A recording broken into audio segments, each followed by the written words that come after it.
Anyway, slow.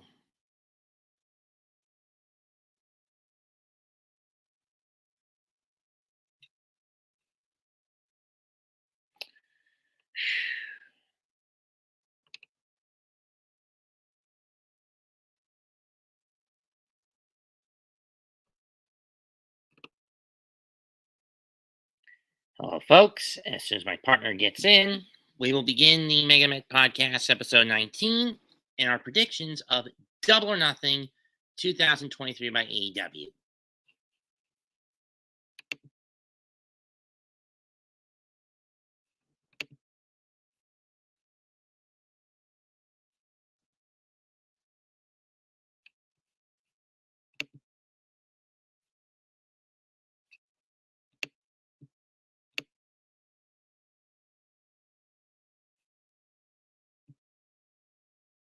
Good grief.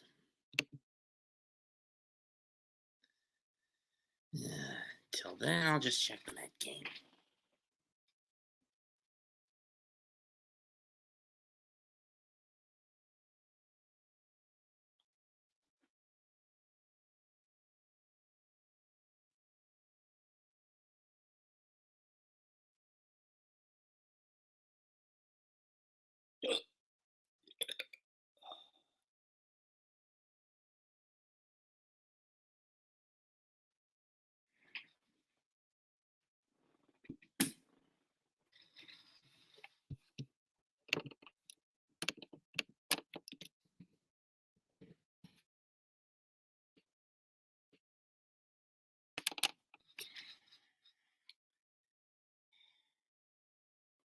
To South. We'll show back if he gets in late.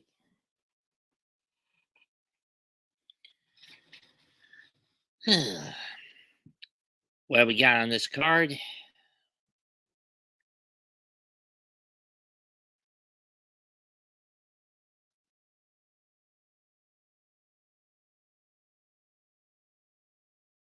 Come on, Jose, get your tail in here, you.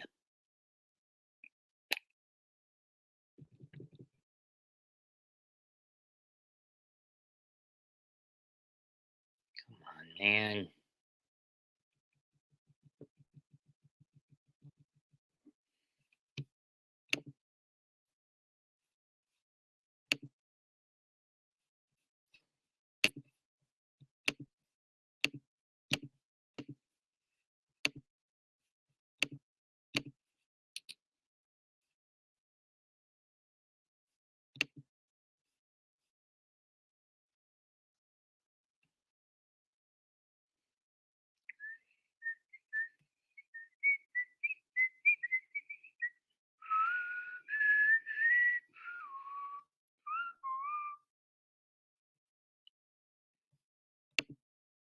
Ah, there he is. Welcome, folks, to the MegaMets podcast for Double or Nothing 2023 from the T-Mobile Arena in the City of Sin, coming place this Sunday, May 28th. Can't wait for it. Neither can I. First up, let's start with the 21-man Blackjack Battle Royal for the AEW International title. We know that at least 3 members of QTV and defending champ Orange Cassidy are going to be involved in this, but who are the other 17? I don't know. For those wondering how this works out, 5 men, the 21 men pick one set, will pick, drew from a deck of cards, 5 men per each suit. Every 3 minutes, the first 5 men from one suit will come in first, and then at random, the next card gets taken off the deck. Whatever suit pops up, the next 5 men come out. And then when the 21st man comes out, that's the Joker card. Obviously, because he's the champion, Orange Cassidy is going to come in last, which would make sense, right? Yep. And I'm not going to lie, Freshly Squeezed has been quite the fighting champion over the 8 months or so since he's won that title. And I didn't expect that of the guy. Indeed. Question is still, who's going to be the other 7? Who are the other 17? I don't know, but some tells me Freshly Squeezed is squeezing his way out of this one. Of course he will be. What else? True. Next up, 6-man tag match. Ethan Page and the Guns versus the Hardys and Hook. It was originally supposed to be Isiah Cassidy, but Isiah Cassidy probably got injured last night, so Hook is taking his place. If the Hardys and Hook win, Matt will own Ethan Page's contract. In a role reversal of what happened last year, Ethan owned Matt's contract. This is going to be interesting because I'd love to see the whole what goes around comes around angle, wouldn't you? Indeed. Time to place my bets. I vote on the Hardy Party. Same here. Next up, for the TBS Championship, Jade Carghill against Taya Valkryie. This is over the fact that they have the same finisher, though with different names. For Carghill, it's called Jade. The double chicken wing face buster is called Jade. For Taya, it's the road to Valhalla. Now, I know that some dirt sheets are saying that they're letting Jade hold on to the title until Chris Statlander comes back, but here's the thing. When the fuck is Statlander going to come back? I have no idea. At this point, it would just be easier to put the belt on Taya. I mean, it's been over 500 days since Jade won it, going back to September of 2021, I believe it was. Or maybe even November of 21. I don't remember when the TBS title was established. But either way, enough's enough. Just put the belt on Taya and be done with it.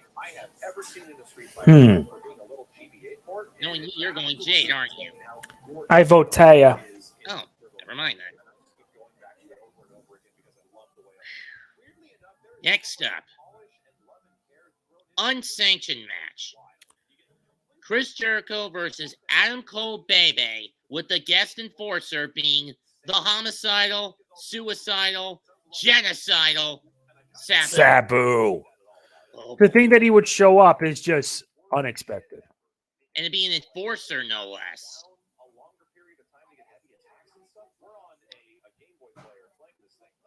I mean, the guy's a psycho, but this is going to be way within his payroll. Mm-hmm. This will not be a wrestling match. This will be a bloodbath. My pick to win, Adam Cole, baby. My pick to win, Chris. Huh. What? I don't know. It's just that ironic that their first ever matchup against each other is going to be not sanctioned. Either way, this match won't really count. Count on the records. Mm-hmm. Next up, for the women's title, Jamie Hayter against Toni Storm. This past Sunday at NJPW Resurgence, Toni stood by her man Juice Robinson in assisting him in beating Fred Rosser in a street fight. Uh-huh. Tonight, she goes it alone with or without the rest of the Outcast, that being Ruby Riott and I always forget the third one. Let's say it's the third Outcast. Oh, Saraya. Ruby Solo, excuse me. That should be Ruby Verde, but whatever. This is the night where Hayter finally drops the belt. I mean, again, when she wanted full gear, we both agreed it was dumb luck. And with Revolution, I viewed it as dumb luck. Right? Yep. So do you think we should throw our hats in with Jamie just to see if she'll drop it? Because every time yeah, pretty much. So we'll take Hayter to retain. I want Toni Storm to win so that Jamie Hayter can finally drop it. I know, but I'm just saying with the way we picked against Hayter, she's retained both times. So I'm going the opposite route to see if she does drop it. Get it? Yeah. Next up, FTR defending the AEW tag titles against Jeff Jarrett and Jay Lethal with Sanjay Dutt, Santam Singh, and Karen Jarrett. Special referee, Mark Briscoe. Oh boy. Is this where they pull the trigger and turn Mark heel? They may as well pull the trigger by this point. As far as I'm concerned, don't. I mean, to me, that disrespects everything that not only Mark's family, but also his brother Jay stands for. Mm-hmm. I mean, Mark told Jay Lethal, "You're my boy, but enough's enough." Enough is enough indeed. If Mark calls it down the middle, FTR retains. If he turns heel, Jared and Lethal capture the belts. With the amount of bullshit that's in the Triple J corner, it's more than likely FTR are dropping the belts. Uh-huh. But I am holding out all hope that FTR retains. You're going Triple J, aren't you? Yeah, Triple J. Thought so. Next up, ladder match for the TNT title. Wardlow with Arn Anderson versus Christian Cage with Luchasaurus. On paper, Christian has the advantage because he's been in more ladder matches than Wardlow. But Wardlow's power could negate that. The issue is, you've got a dinosaur in Christian's corner, and forgive me for saying this about Arn, an old horse that should have been shipped out to the glue factory years ago. Going Wardlow's. Know what I mean? Yep. And I hate saying that about old Double A. But the deal is, he's not in his prime anymore. He's got to hang it up. And I get being a backseat producer is fine and all, but you don't have to be in front of the camera as often as you need to be, Arn. Stay in the back. I'm worried about him getting hurt. I mean, we all know his neck issues. Yeah. Of course. If I had to pick, I'm going to go Christian based on the experience. I also go with Christian. He has experience. And the more prominent X Factor in Luchasaurus. Yep. Next up, Anarchy in the Arena. The Blackpool Combat Club versus the Elite, with Hangman Page back in the fold. This all came about after Don Callis, Cyrus the Virus, that jackal, stabbed Kenny in the back in a steel cage match against Moxley a while back. Oh, this might get ugly. It's going to be ugly. It's going to be violent. It's going to be bloody. It's going to be brutal. They're going to fight all over the Raiders State, the Caesars Superdome. This is going to get ugly. I mean, this match is always a roll of the dice. It always is. Do the Elite get their revenge? Or will the Blackpool Combat Club get a victory? Yeah, but I think the BCC has gotten enough over the Elite. This one's going to the Elite. Sorry, but I had to choose the Blackpool because they have a lot of good talent. So do the Elite, but you view them as overhyped, right? Yeah. Fair enough.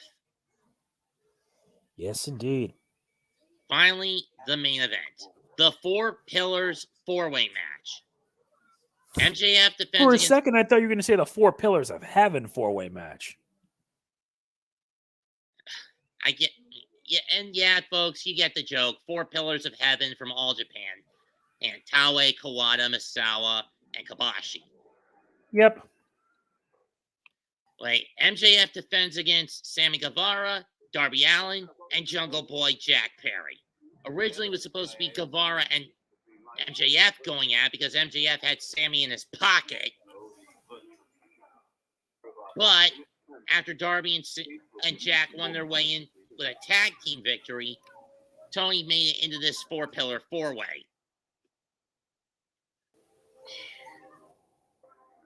This will be interesting to see because I'm going to be blunt. These guys are not good at promos, but their wrestling skills more than compensate for that. You know what I mean? Mm-hmm. It is so strange seeing four of their youngest pieces. And yes, they are the young pillars that put AEW on the map. They're the whetstone, the foundations of this company. But who walks out of there with the gold in hand?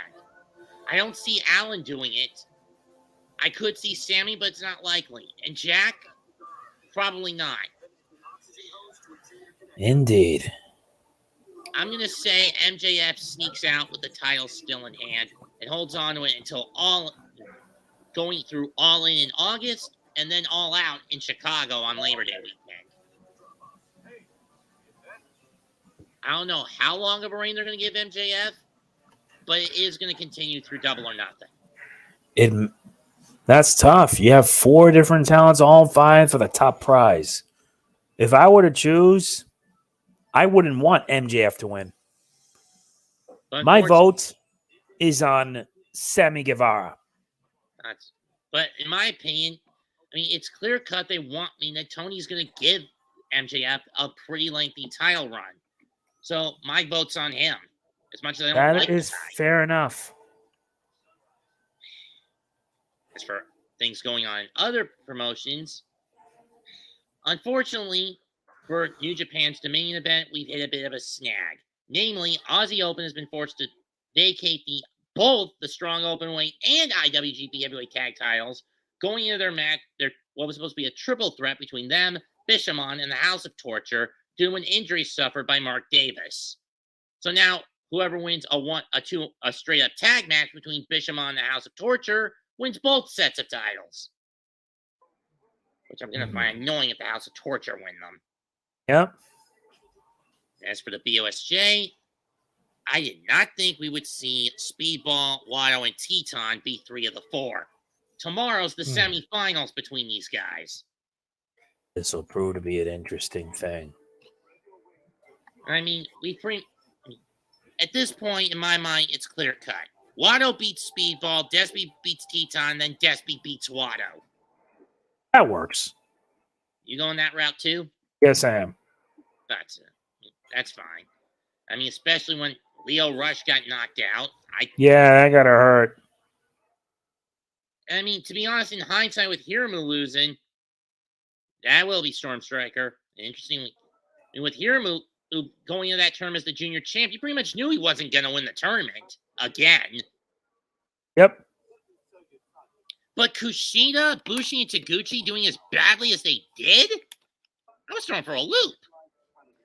Indeed. I mean, and Taguchi didn't even do any of his butt jokes.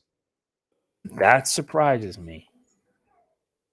I mean, he said last year at the press conference he wouldn't do it. He did anyway. This year he said he wouldn't do it, and he actually held to his word. It was all straight up wrestling. Until the final match, when the pants got dropped, it wasn't him. It was Kushida who pulled him down, escaping a pinfall in the final match. Now Kushida was aware of it, and that was the only win he got in the whole tournament. And Ishimori suffered a cervical vertebrae injury, which forced him to forfeit his final match with TJ. Oh, that gotta bloody hurt. Get that right. So Hiramu owes title shots to at least Leo Rush, because we know Teton's not going after him because they're in the same faction. And due to scheduling conflict, Speedball can't go after him unless he wins the tournament. Mm-hmm.